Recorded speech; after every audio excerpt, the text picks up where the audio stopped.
2021-shën ne garuam me disa forca tjera të reja, dolëm partia e parë nga forcat e reja dhe asnjë nga ato nuk ekziston më. Kështu që mua më vjen mirë që ne kemi rezistuar dhe ndërkohë që ne kemi rezistuar, jemi rritur. Pra në 2023 dyfishuam në rezultat në çdo qark, fituam këshilltar bashkiak dhe ja kemi dalë me aq influenca ne kemi patur që të kemi votën e shqiptarëve të diasporës, që përpasoj është një zhvillim për herë të parë në historinë e Shqipërisë ku 250.000 njerëz që zgjedhjet e kaluara na mbështesnin nga Facebooku, na komentonin, na inkurajonin, sot do kemë mundësi dhe të na votojnë. Kështu që besoj që këto e vendosin Shqipërinë në një realitet ku nuk ka qenë në 2021. Ne kemi garuar me listat hapura. Pra, të gjithë partitë e vjetra garën e kanë vetëm këtu brenda, në kuptimin që kur është vendosur ke lista mbyllur dhe këta bëhen deputet. Në rastin ton, ne këtë kemi djegur, janë kandidat fiktiv, kështu që jemi të gjithë në listë hapur. Pra këtu jam unë, është Pano, është Adriatiku.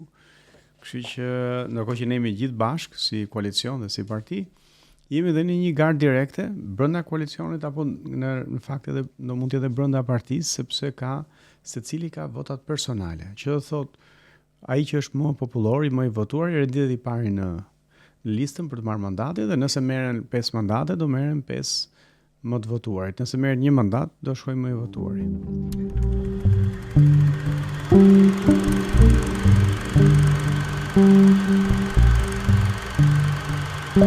Ka një solidaritet si brenda partisë, domosdoshmërisht, sepse kemi 4 vite bashkë, mos më shumë.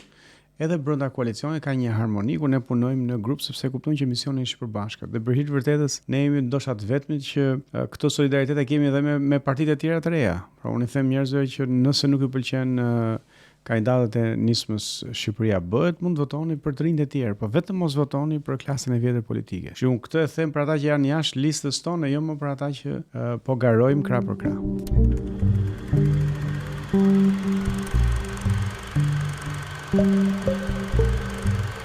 Ata janë kundërshtarë i brezit tim, sepse nuk e lejojnë brezit tim që të ecë përpara. Kështu që kjo është arsye pse janë edhe kundërshtarë ynë, sepse unë dua që brezi im të ecë përpara në këtë vend, dhe të konkurojë dhe të avancojë në të gjitha fushat e jetës. Në këtë pikë është një përballje shumë e vështirë sepse ata kanë kap sistemin. Është një merimang që i ka shtrirë fiet kudo, fiet tentakulat, domethënë i ka shtrirë në çdo sferë të jetës. Dhe sigurisht që e gjitha kjo buron nga përqendrimi i pushtetit, të cilin e kanë përdorur për të krijuar një sistem zgjedhor që i avantazhon, përqendrimi i paras, administrata publike që e kërcënojnë, kështu që nuk është një garë e ndershme, nuk është një garë e drejtë dhe nuk është një garë e barabartë. Thënë kjo, ata janë në fund ciklit dhe përpasoj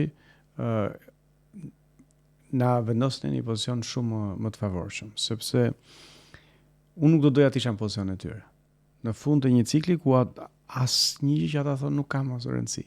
Do të thënë kanë 34 vite që premtojnë ujë dhe 34 vite që s'e kanë zgjidhur problemin e ujit. Çdo gjë tjetër që ato do thonë ka probleme serioze me kredibilitetin. Ata nuk gjenerojnë dot shpresë. Do të thënë në rastin më të mirë i kërkojnë njerëzve që të mbyllin syt apo të mbyllin hundën edhe të votojnë. Ndërkohë që të rinjt njerëzit i votojnë sepse i japin shpresë.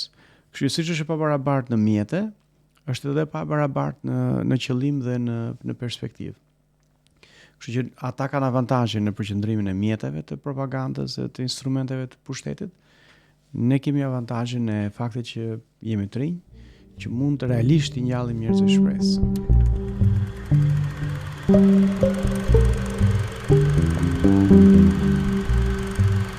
Për momentin ne nuk i flasim militantëve të Ramës e të Berishës. Ndoshta do vi një ditë që atyre do të vinë syt. Për momentin unë dua të përfaqësoj atë pjesë të shoqërisë e cila nuk është e përfaqësuar nga këta. Ajo pjesë e shoqërisë e cila është zhgënjur. Dhe një nga problemet e mëdha që ka ky vend sot, që është problem social, ekonomik dhe politik, është emigrimi të rinjve. Unë nuk ka asnjë vend që hy dhe flas me njerëz që janë moshën e prindërve të fëmijë apo më të rinj, të cilët nuk sillin problemin që fëmijët po ikin jashtë.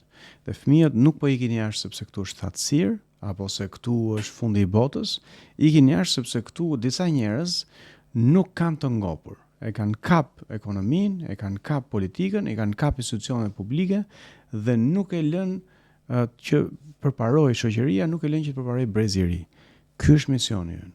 Ata njerëz që besojnë këtë misioni ynë, që duan që të japin vende të shpresë, që duan që të ketë rotacion brezash, jo vetëm në politikë, por në çdo fushë të jetës, jam i bindur që do na votojnë dhe ne përpiqemi që ta përfaqësojmë zërin e tyre në parlament, në këshilla bashkiake, kur flasim në media, për të folur për atë që është problemi real i shoqërisë, sepse ka një përpjekje nga pushtetit dhe nga klasa vjetër politike për të folur për gjëra të tjera, që nuk janë thelbi i problemit dhe që nuk janë kriza reale e kësaj shoqërie.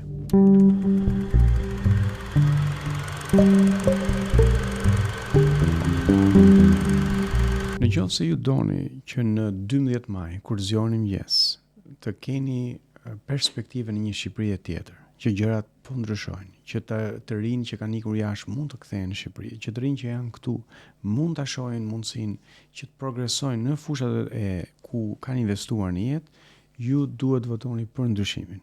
Dhe ndryshimin e përfaqësojnë vetëm të rinjt. Unë jam i bindur që koalicioni të rinjve Nisma Shqipëria bëhet përfaqëson ofertën më të mirë, por çdo i ri që do hyjë në parlament dhe që nxjerr nga aty një të vjetër që është përgjegjës për situatën ku është sot Shqipëria, është një investim për të ardhmen e këtij vendi. Në qoftë se ne zgjohemi do 12 maj dhe Shqipëria është këtu ka qenë dhe ne vazhdojmë me këta që kemi, atëherë shumë njerëz do ta humbasin shpresën dhe kjo situatë do thellohet edhe më shumë.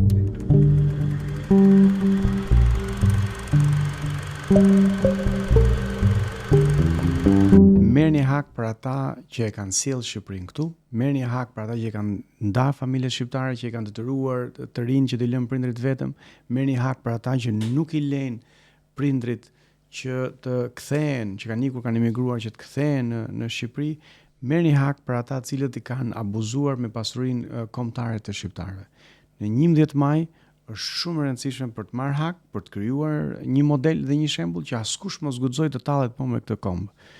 Ne si Nisma Shqipëria bëhet nga jashtë parlamentit, ja kemi dalë, bëjmë betejën tonë, kemi çuar 2 ministra në burg, të cilët kanë vjedh lekët e ilaçeve, lekët e shkollave, mendoj se do bëjmë për të hyrë aty brenda. Do ta shpërbëjmë këtë rrjet merimange e cila sot i ka marrë shpirtin e Shqipërisë.